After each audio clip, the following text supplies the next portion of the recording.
First, second, and third axis. What's all this talk? What does that mean? Why is it important? Well, I'm Branch with Korbin Archery. Today I'm going to break down our first, second, and third axis, starting with kind of talking about the two different trains of thoughts, kind of think about like old school, new school. So first way, we'll kind of break down the old school. That way, if you do hear these, you don't get as confused. You kind of understand what people are saying, what they mean by first, second, and third axis. So the first one is going to be the true axes that are on the sight. So your first, you can think about this pivoting this way.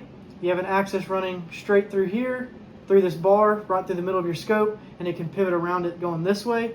That's not going to be as common nowadays. Most of these bars, like this one's square, so it's pre-squared, and first axis isn't going to have as much of an impact on accuracy. If you have something like an Excel sight where they're rounded, circular, those can slip and pull on those, so you want to try and get them pretty level, but it's not going to be as common, not as big of a deal. They would consider your second axis now to be getting your level bubble, or your bubble level, also, and getting your bar, because those are going to be on the same planes in terms of rotating this way, the same axis, so they'll consider that all in one. And then third axis is going to be this pivoting this way. So now, more commonly accepted as being first, second, and third axis, because there's not as many scopes with a circular bar, you don't have to worry about this as much, is going to be where you take your bow, you put it in a vise, you level out the bow, make sure that your string is level, forward and back, left and right. That way your bow is perfectly level. You've got your sight in the bow, and then you're going to take a level and put it on your bar and level that. So your bar would be considered your first axis, the first step in the process of getting it leveled. Put that on that, make sure it's perfectly level, and then you're going to go to your scope.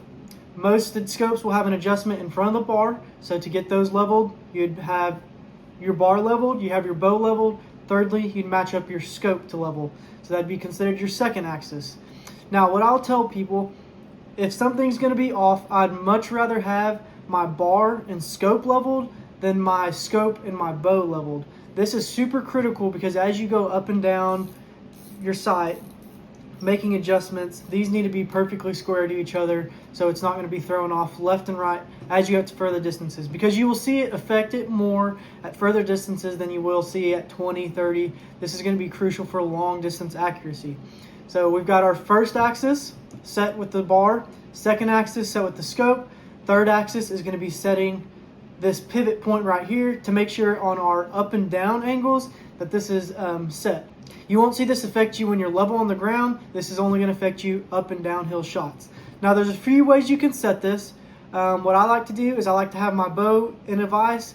I put my arrow in and I'm going to lean that bow back, and I'm going to try and get this scope square with my arrow, and that is a really, really good starting point.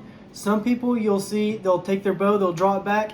If you see it tilted, if you don't see a perfect circle in your sight, they'll adjust it to kind of straighten it back out so you don't see any of the more of the inside of the sight on one side versus the other. Same thing, good way to get started. And you'll also see people use levels. So you'll have a level on your bar, for sure on your bow. Hamskea makes a level tool where it's got a rod that runs through. You can put a string, a plumb bob string, making sure that that bar is running straight up and down the plumb bob string, and your level is on.